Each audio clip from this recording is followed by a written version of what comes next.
เลยจะไปอยู่เลยตัวไหนยันให้Blues Motor Shop ปากออกแม่ก็เหมือนจูAerox นั่นคอยจักเวโซยังไงคอยจักเวโซของไอ้ที่police set lightweight lightweight roller นั่นที่ไม่ถึงชื่อแต่มา pick up เสียงเถิดตัวนี่police set นั่นกันทากตัวละจู่ๆตัวนั้นคอยยังชินังจวนมาหิมบัฟฟิงที่ไงพวกบัฟฟิงกันที่พวกroller ตัวนั้นวิดีโอเตะบุลจังก็ตอบแค่งมินเราเอ็นสักตัวนึงก็ส่งมาเจ้ามาที่ร่างเวลาเนี่ยเอามาจู่ๆบัฟฟิงกันที่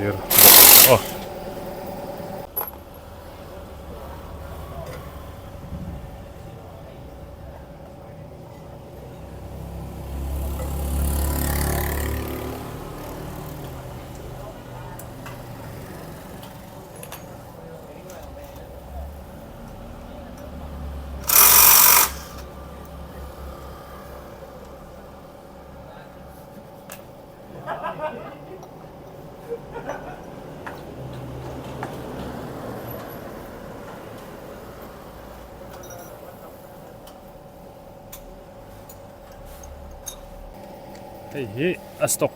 คานิตานี่เฮ้ยโรลลาร์นี่ตาเฮ้ยเล่ขี้กันทากปุลีเซตอันที่มีกันยังเอาไว้ปุลีกิตนี่ด้วยกันทากโตนั่นนี่บาลได้อุนักไม่เท่มาข้างนอกชุ่มก็ performance ได้มาลองเสียงแบบตัวง่ายละง่าย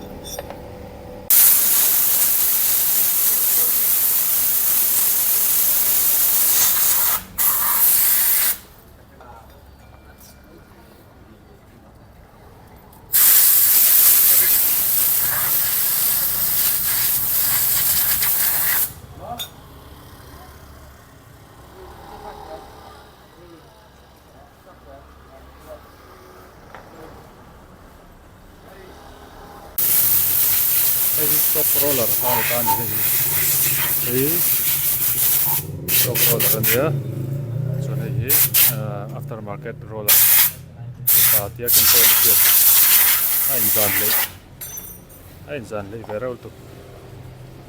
ไอ้ยัน performance เสียมโดนที่นั่นจู่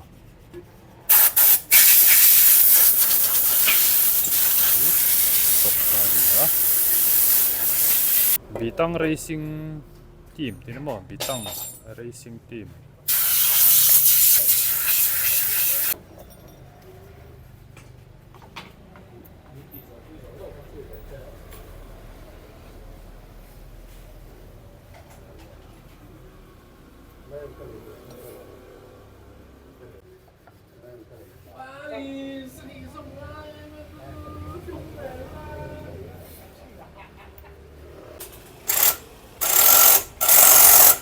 ถ้ากันบวชโจจนได้เอาไปก็ว่ากันกินเลี้ยงจวนโจนี่ทำไมตัวนี้จนท่าก็ให้ได้แม่เราให้ไปปุรีเสร็จจังหวะที่จะมาเสร็จแล้ว performance ไงดีเกมที่แต่ก็เอ็นเวลยังไงโดนpick up to same จนเสียมโดนไงจางโจบอกว่าไงตบเป็นลำพังเฉียดพอเรื่องที่แต่ก็ที่น่ะซิร์เจียงเวลาโดนเนี่ย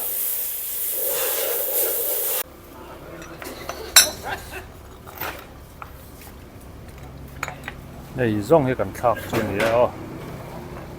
มีเซ็ตท็อปไปนี่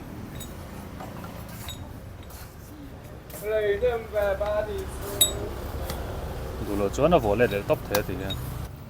ว่าติดดังเราผมโลดูโลจวนสต็อกกินทักเดี๋ยวท็อปเทตัวน่ากันโน้ตเลยยังอาจจะเวอร์จีนกันโน้ตอังร่างไปดูเล็กตัวก็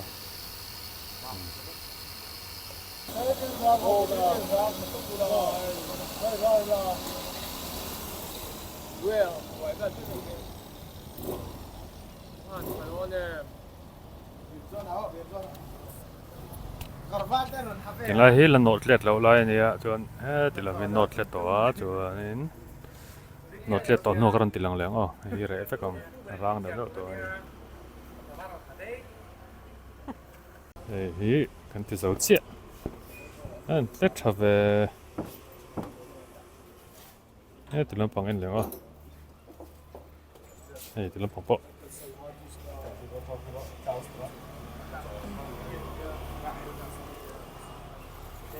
từ lâm bằng bộ sẽ chặt đó khóc mày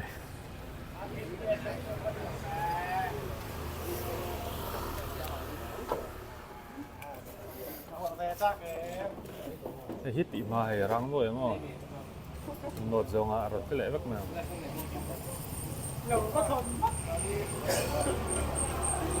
sticker khona rang vel ne khan de te ho ko ei ti lam pang po hi akina ti do na garan ti lam ron ya ron re vak ma hei let tha to hop mai kan zo trep to moi hiao to ni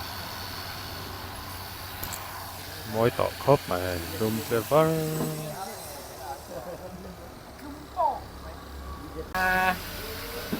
thì là hết in lên cầm này hay David làm lòng lâu rồi chắc này hay hết anh này tụt ba đấy lòng về đến rồi chứ là bài kia cần chụp ra cao cũng là Đi mẹ ngay tụi hay anh xin rồi nào à bồi khao ao re mà làm gì lái lái tiền mình ạ ao re mà làm gì càng lúc à đây thì phải cả nó thành tiền một cái này à David ta thấy có gần bắp đâu này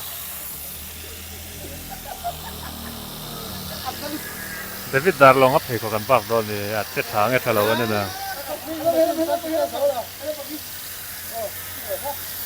thằng lì ngay chết cái thằngตัวเรา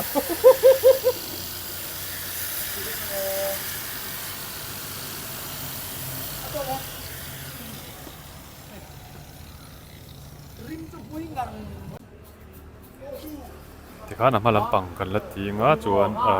amat gạt về thì bao công à zone to mai để trả về vót cần dâu ấy hey sẽ tổ khóc mấy mà mi hậu mà răng đầu đấy họ có chụp bố vết tổ hay trở tục tiếng em mình là cái thằng tí bốc ring này nè hey mo hey tiếp bộ trở tục hiền mình chuan họ bánh cái xịt tí lên à thật là vóc mày blues photoshop lồng mua rồi này lên com chút trái bộ cái NP thế hồ thế nụn sang thế hồ thế rồi nó mà thế din thế hồ chút trái bộ cái blues photoshop thì là mình lâu xiêm chân bộ cái cha tụi nó hiền hay biker pit stop pa có mấy cái Aerox sẽ cần sửa tiết lo con oh là hiện đồ rồi nhỉ à xua nên Aerox cần sửa lang hay cũng có về liền bảo đều lắc à tắc cái chỗ phải không mà hey hết thì cũng có đều lắc cái này mấy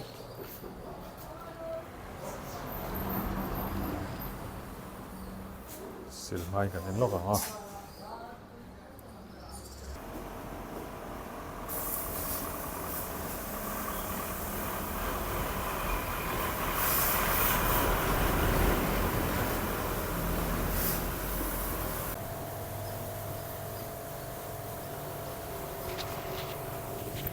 xíu dầu trép ấy phải hở đó thế phải hở